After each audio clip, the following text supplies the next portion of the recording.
Hello guys, उम्मीद करता हूँ आप सब बहुत अच्छे होंगे।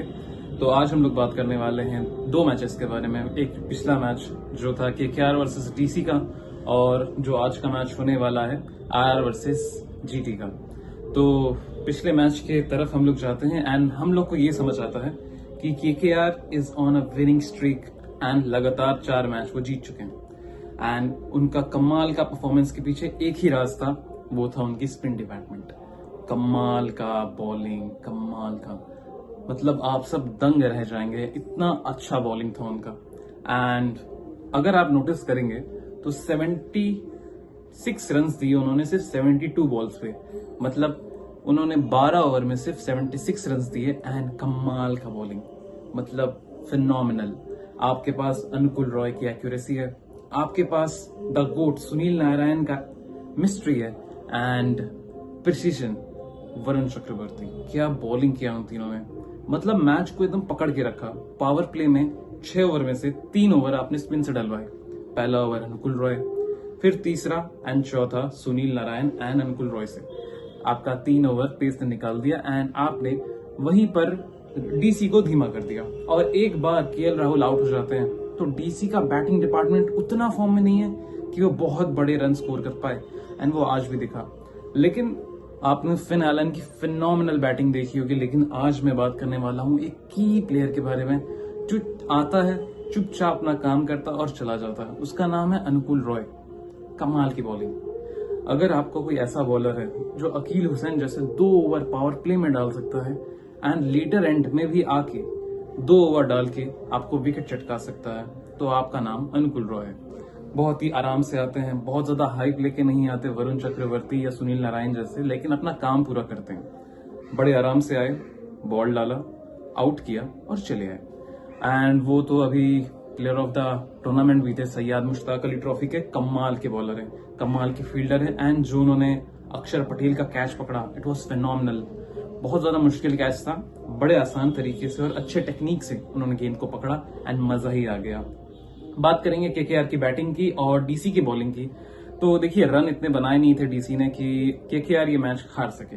140 इम्पैक्ट प्लेयर के होते हुए कभी भी चेज हो जाते हैं। अगर ये बिना इम्पैक्ट के होते तो शायद थोड़ी सी फाइट हो सकती थी, लेकिन बिना उसके मुझे लगता है ये बहुत ईजी विन है। एंड फिन एलन की बैटिंग के बारे में बात करेंगे। आज पहली बार मुझे लगा कि फिन एलन आराम से खेलने की कोशिश कर रहा है, बिल्कुल हड़बड़ाहट नहीं थी। देखा कि अजिंक्य रहाणे गलती से रन आउट हो जाते हैं एंड उसके बाद फिर रघुवंशी बहुत ही ज्यादा स्वीप मारने की तरफ जाते हैं, गेंद हवा में आती है एंड ड्रॉप खा के विकेट में गिर जाती है। अनलकी हो जाते हैं और बुरा लगता है उनके लिए, क्योंकि बहुत अच्छी फॉर्म में थे starting of the tournament. End of the tournament थोड़ा स्लो हो गए, रन भी थोड़े से कम बन रहे हैं। लेकिन फिन एलन की बैटिंग, आज रिंकू सिंह की बैटिंग नहीं आई क्योंकि रिंकू सिंह लगातार 3 मैचेस में लगातार रन बनाते हुए आ रहे थे। लेकिन आज के मैच में फिन एलन और कैमरन ग्रीन बहुत अच्छी बैटिंग कैमरन ग्रीन द्वारा। लगातार कंसिस्टेंटली कुछ रन्स बना रहे हैं, फॉर्म नजर आ रही है। बहुत बड़ी पारी एक मैच में आई भी थी, लेकिन उसके बाद आई थिंक आज का मैच जो उन्होंने खेला, समझदारी से विकेट को पकड़े रखा। जब लूज बॉल मिली, जब लगा थोड़ा सा अटैक करना चाहिए, अटैक भी किया, बॉलर को दबाव में भी रखा।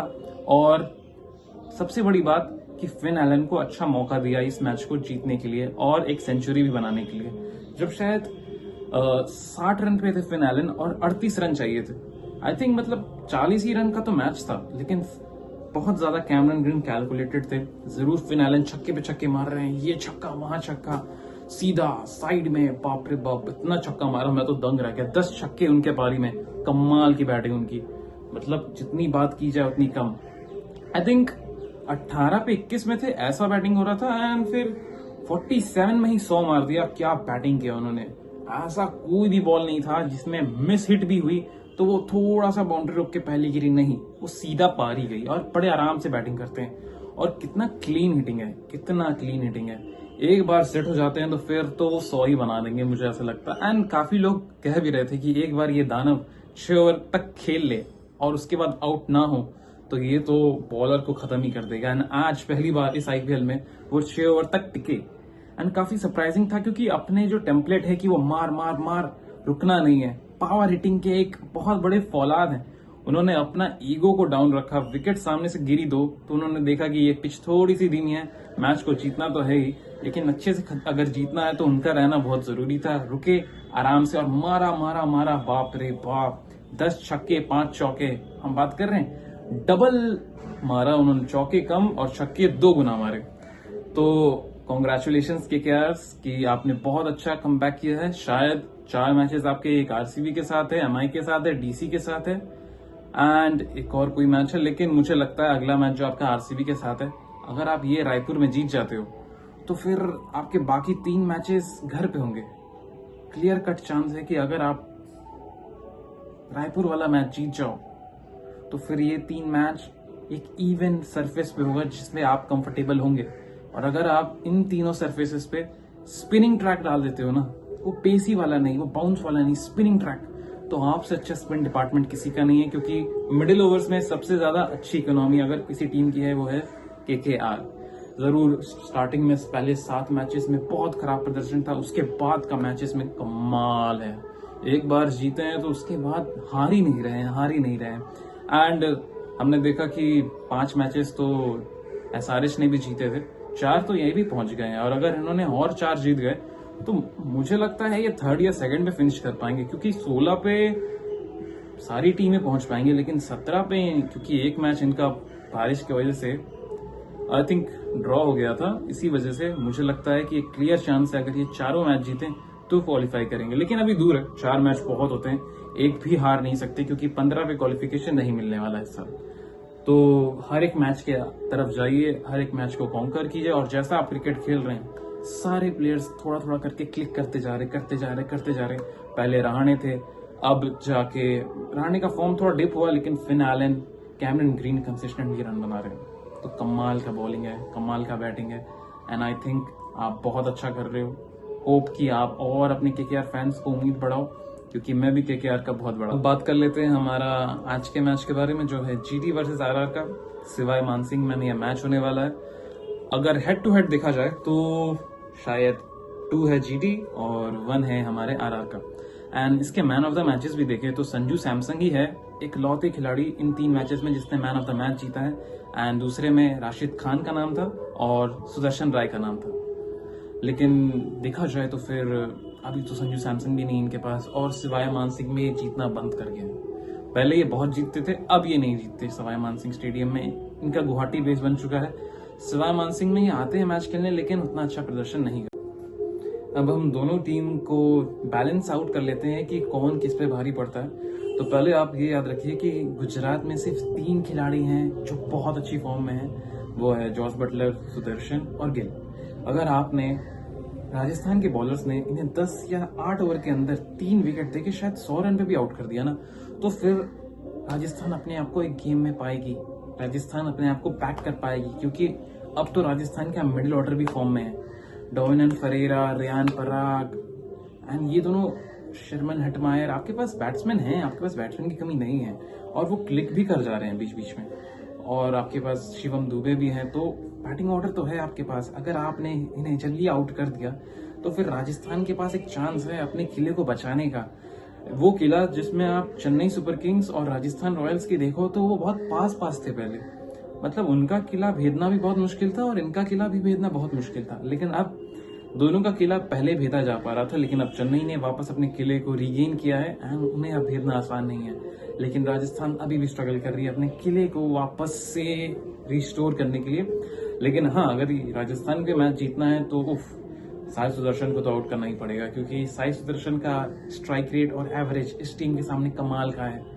तो वैभव सूर्यवंशी हो सकते हैं player to watch out for, because आपको याद है डेब्यू भी तो इन्हीं के अगेंस्ट हुआ था और 100 भी आया था इनके अगेंस्ट। कमाल की बैटिंग करते हैं इनके अगेंस्ट, और एक वर्ल्ड क्लास बॉलिंग यूनिट है जीटी का। चैलेंज बड़ा होने वाला है वैभव सूर्यवंशी के लिए, यशस्वी जायसवाल के लिए, लेकिन उतना ही बड़ा मौका भी है ना, क्योंकि जितना बड़ा चैलेंज होगा उतना ही बड़ा कमबैक का चांस भी है। एंड अभी देखा जाए तो पॉइंट्स टेबल में दोनों पास ही पास है, बहुत ज्यादा डिफरेंस है नहीं। दोनों के 12-12 अंक हैं, दोनों ही क्वालिफाई कर सकते हैं एंड दोनों ने सेम मैचेस भी खेले हैं। अभी ज्यादा मैचेस सबके बचे ही नहीं है, यहाँ से फिसलने का मौका है ही नहीं। अगर यहाँ से जो जीतेगी वो शायद टॉप 2 या 3 में फिनिश करने के बहुत ज्यादा हाई प्रोबेबिलिटी से ही फिनिश करेगी। जो ये मैच हारती है वो टॉप 3 में तो फिनिश नहीं कर रही, ये तो पक्की बात हो गई है, क्योंकि ये डिसाइडर होने वाला है कि कौन किस टीम से ऊपर जाने वाला है। तो अगर ये मैच जीटी जीतती है तो जीटी ऊपर चली जाएगी, और अगर ये मैच राजस्थान जीतती है तो राजस्थान ऊपर चली जाएगी। एंड काफी ज्यादा मुश्किल या इवन मैच हो सकता है अगर जोफ्रा आर्चर पहले विकेट ले ले, क्योंकि Mohammed Siraj is in absolute form. वो क्या बॉल डाल रहे हैं, पावर प्ले में उन्हें मारना इजी होने वाला नहीं है। वैभव सूर्यवंशी और यशस्वी जायसवाल होने वाले हैं, लेकिन क्या सिराज जायसवाल को और सूर्यवंशी को आउट कर पाएंगे? मुश्किल होने वाला, क्योंकि बहुत अच्छी बैटिंग करते हैं। एंड क्या प्रसिद्ध कृष्णा मानव सुथार की जगह खेल सकते हैं? क्योंकि मानव सुथार का पिछला मैच तो बहुत खराब गया था, तो एक प्रसिद्ध कृष्णा जो बहुत अच्छा फॉर्म लेके कैरी कर रहे थे स्टार्टिंग ऑफ द आईपीएल, क्या उन्हें वापस बुला सकते हैं? लेकिन आपको एक बात वापस याद रखनी होगी कि वैभव सूर्यवंशी ने एब्सोल्यूट थ्रैश कर दिया था पिछले सीजन। जब प्रसिद्ध कृष्णा बॉल आए थे उनको छक्के पे छक्के मारे जा रहे थे। तो वैभव सूर्यवंशी अगर रह जाते हैं तो फिर प्रसिद्ध कृष्णा की ओवर्स करानी मुश्किल हो जाएंगे आपके लिए। तो बहुत जरूरी है कि आप मेंटली काफी ज्यादा प्रिपेयर्ड रहें, और ज्यादा बॉलिंग ऑप्शंस के साथ अब आपको खेलने पड़ेंगे गुजरात टाइटंस, क्योंकि आपकी बैटिंग चल नहीं रही है। आप अपने बॉलिंग से ही रोक दे रहे हो मैच। अगर आपने रोक दिया 160 170 के अंदर तो अभी मैच जीत रहे हो। अब बहुत इंपॉर्टेंट है कि टॉस कौन जीतता है। अगर टॉस राजस्थान जीतती है तो उसके चांसेस थोड़ा ज्यादा है कि वो मैच जीते, क्योंकि अभी तक जीटी जितना भी टॉसेस जीती है उन्होंने पहले बॉलिंग लिया है, सामने वाली टीम को धाराशायी कर दिया, रन ही नहीं बना पाते। अब आपने ये स्टैट्स टीवी पे ही देखा होगा कि 200 के ऊपर में 7 मैचेस उन्होंने खेले हैं, जिसमें सिर्फ 1 मैच जीता है, 6 हारे हैं। तो अगर राजस्थान की पहले बैटिंग आती है, आपका सिर्फ 1 गोल रहेगा 200 के ऊपर रन बना देना, और आपकी बॉलिंग में दम तो है। नांद्रे बर्गर, जोफ्रा आर्चर वो स्टार्टिंग में विकेट ले ही लेते हैं। अगर 1 विकेट या 2 विकेट आपने ले लिए तो फिर पीछे वाले बॉलर्स के पास, जैसे तुषार देशपांडे हो गए, उनके पास मौका रहेगा कि वो कमबैक कर पाए। वहीं अगर पहले जीटी की बैटिंग आ गई तो आपको रन बनाने पड़ेंगे, क्योंकि चेस हो जाते हैं, और राजस्थान की बैटिंग मजबूत है। कभी कभी बॉलिंग क्लिक नहीं करती, लेकिन अगर उन्होंने क्लिक कर दिया ना तो फिर चांसेस तो हैं। और मुझे लगता है ये मैच थोड़ा सा ना फ्लो के हिसाब से देखा जाए तो जीटी बहुत आगे, लेकिन राजस्थान के पास भी बहुत अच्छा चांस है कि वो कमबैक कर पाए, क्योंकि होम ग्राउंड एडवांटेज है। ऊपर से बैटिंग ना बहुत सॉलिड है। अगर ये बॉलिंग को अपने आप को एडजस्ट कर लें या टॉस जीत के पहले बॉलिंग कर लेना तो क्लियर कट चांस बन रहा है कि ये जीत पाए। क्योंकि जीटी की अगर आपने बैटिंग को प्रेशर में डाल दिया ना पहले 3 आउट करके, तो बहुत क्लियर चांस है कि आप ये मैच जीत रहे हो। राशिद खान को देख के खेलना होगा, क्योंकि राशिद खान ने मैन ऑफ द मैच जीता आपके अगेंस्ट, और अच्छी बॉलिंग भी करते हैं राजस्थान के सामने। साई सुदर्शन को आउट करना होगा, क्योंकि उन्होंने भी अच्छे रन बनाए आपके खिलाफ। तो ये देख लीजिए, और आप शायद इस